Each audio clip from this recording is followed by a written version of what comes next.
Hi, and welcome to Lamplighter Podcast. My name is Rebecca, and I have an exciting story for you today. Come and listen while I light the way to your imagination.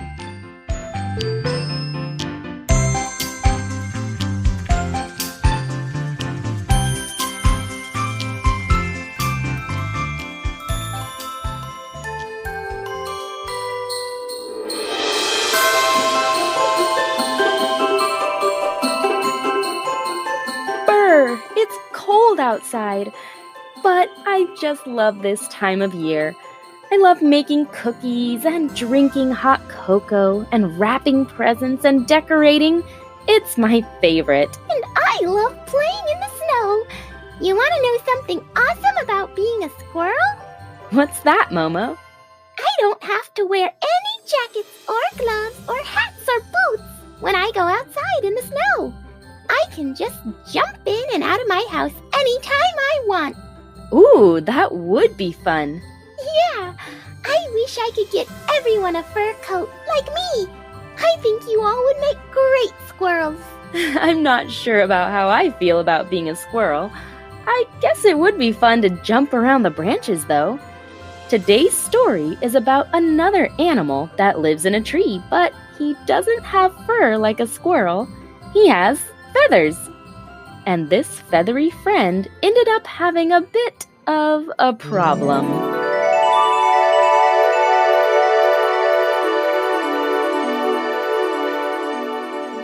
It was Christmas time.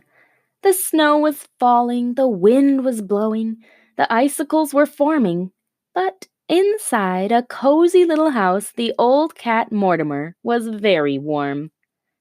Mortimer loved Christmas time because every year when his family hung the stockings above the fireplace, they always remembered to hang a little stocking just for him.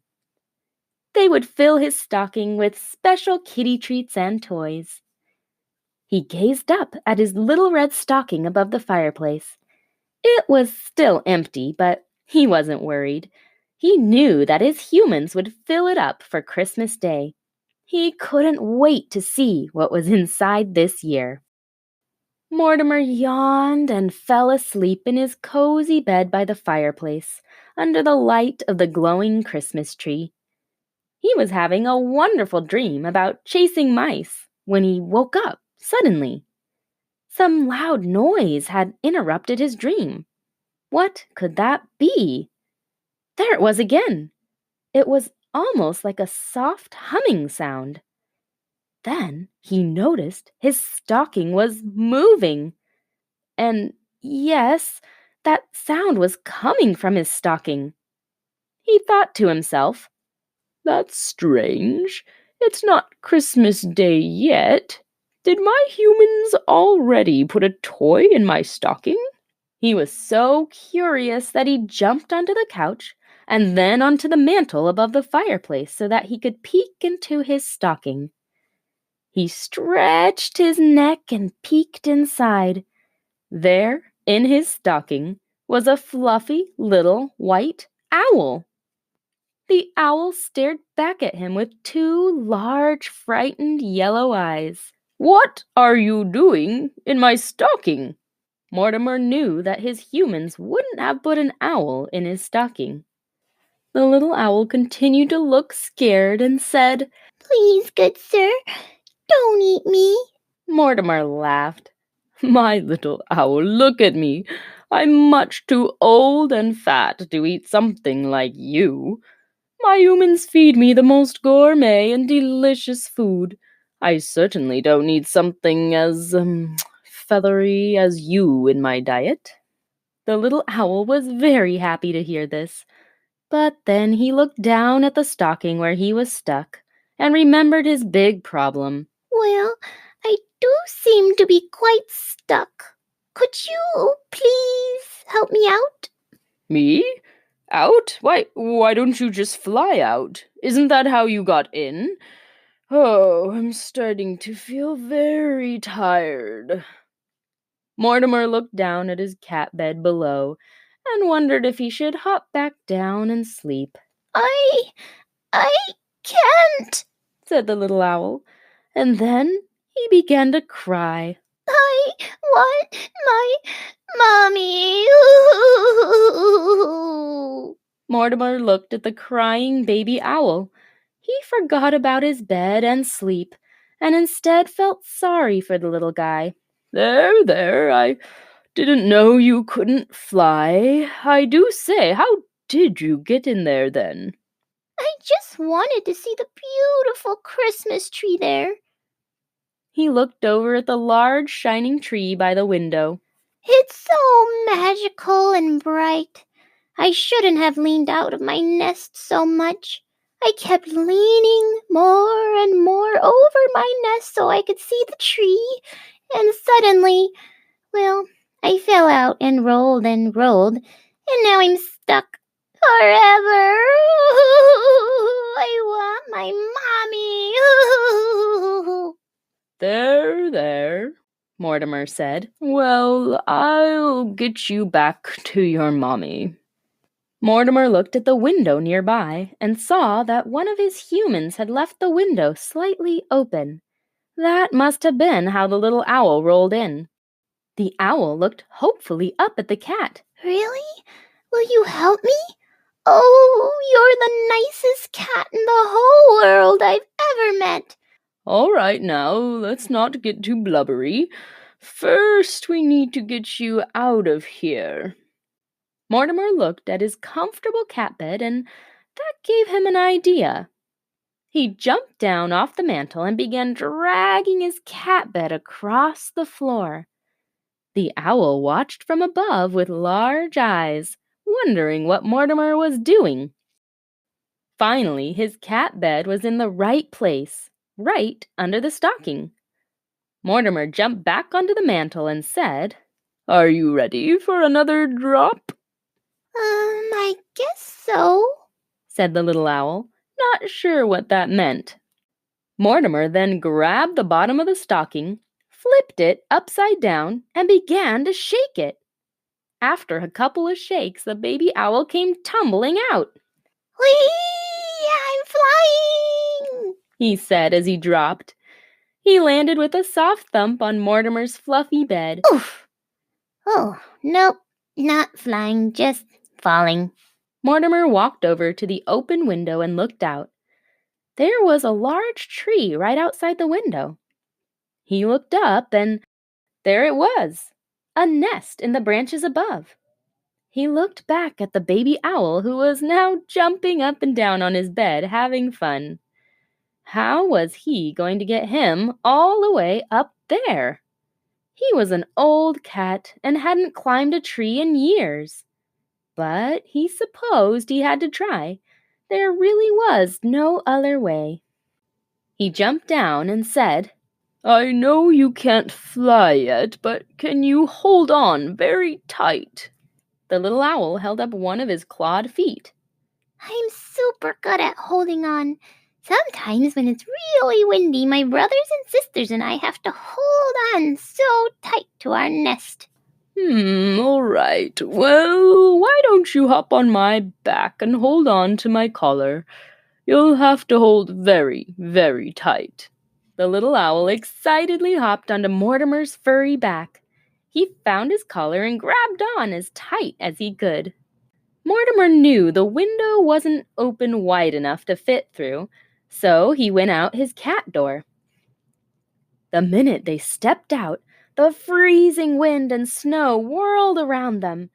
Mortimer didn't like the cold. His favorite things were fireplaces and the warm laps of his people. But he knew that this little owl needed his help, so he kept going. He walked around the house, and there was the tree. It looked even taller from out here with its large branches reaching above the house. My tree, said the little owl. And my nest. Oh, I'm so excited to cuddle my family again. Mortimer reached the tree and took his first jump onto the trunk. He dug his claws into the bark and began to slowly climb. Whee! This is fun, said the little owl, who was happily looking down at the ground as it got further and further away. This is way more fun going up than falling down. Mortimer couldn't talk to the bird because he was using all his energy to get higher and higher on the tree. Finally, he reached the bottom branch and took a little rest. Oh, look how pretty your Christmas tree looks from here, said the little owl. Mortimer was panting, but he looked over, and indeed, the Christmas tree in his house looked beautiful from here, all lit up and bright and shining. Compared to the cold and the snow all around, the warm yellow lights inside his house looked so inviting. He could even see his red stocking from here, and the thoughts of his juicy cat treats made him wish that it was Christmas already. After a short break, Mortimer kept climbing. Every time he reached a branch, he would take a break and then climb again.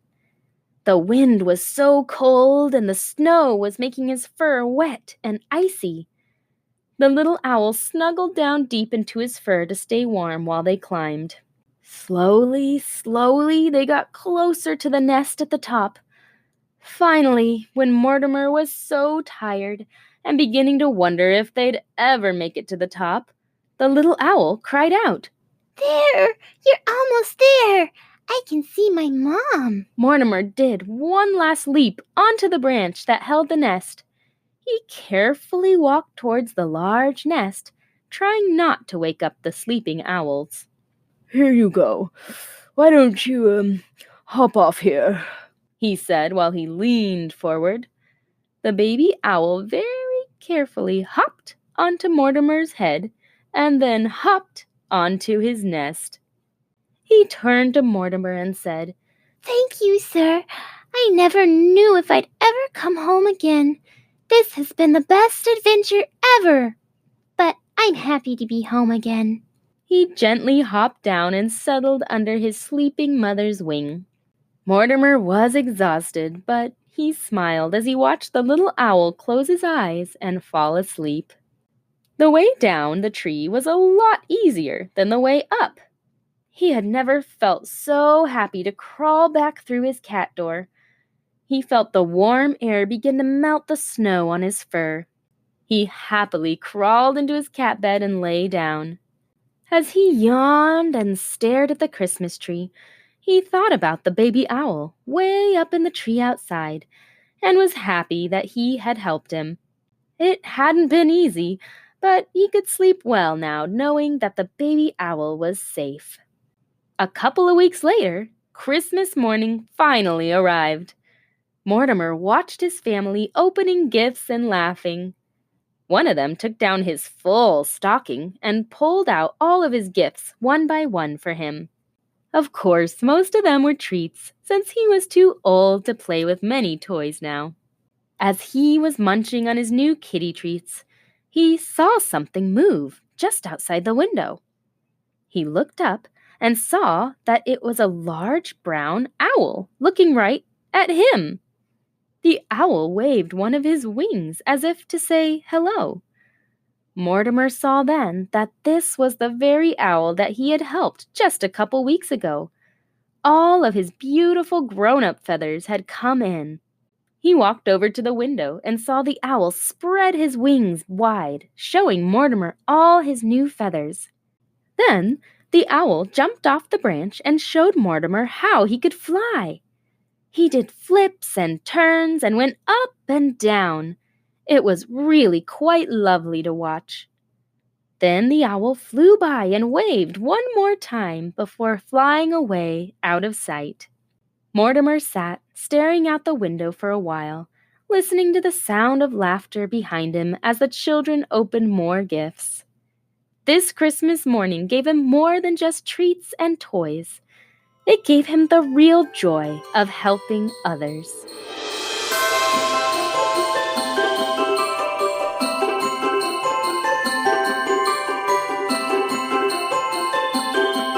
Wow! Well, I thought being a squirrel was fun, but I guess being an owl would be fun too. They don't have to put on coats to play in the snow either. I know, and I'm sure the little owl will have lots of fun now that his wings grew in. But who knows what would have happened to him if Mortimer hadn't had compassion on him after he fell. Compassion? What's compassion? Well, Momo, our virtue in our story today is compassion. Compassion is when you feel bad for someone who is having a hard time. When you show someone compassion, you make them feel like somebody cares about them. I'm glad Mortimer had compassion then. That little owl would have missed his mommy if he hadn't gotten back to his nest. Then he wouldn't grow into a big owl, and then he would never get to play in the snow. That's right. And now, are you ready for question time? Question 1. How do you think Mortimer felt when he saw that the little owl couldn't get out of the stocking on his own? Question 2. Has anyone ever shown you compassion? How did it make you feel? Well, we keep talking about how fun it is to play in the snow. Why don't we go and make some snow angels right now? I'll make a squirrel angel. All right, let's go. I'll beat you there.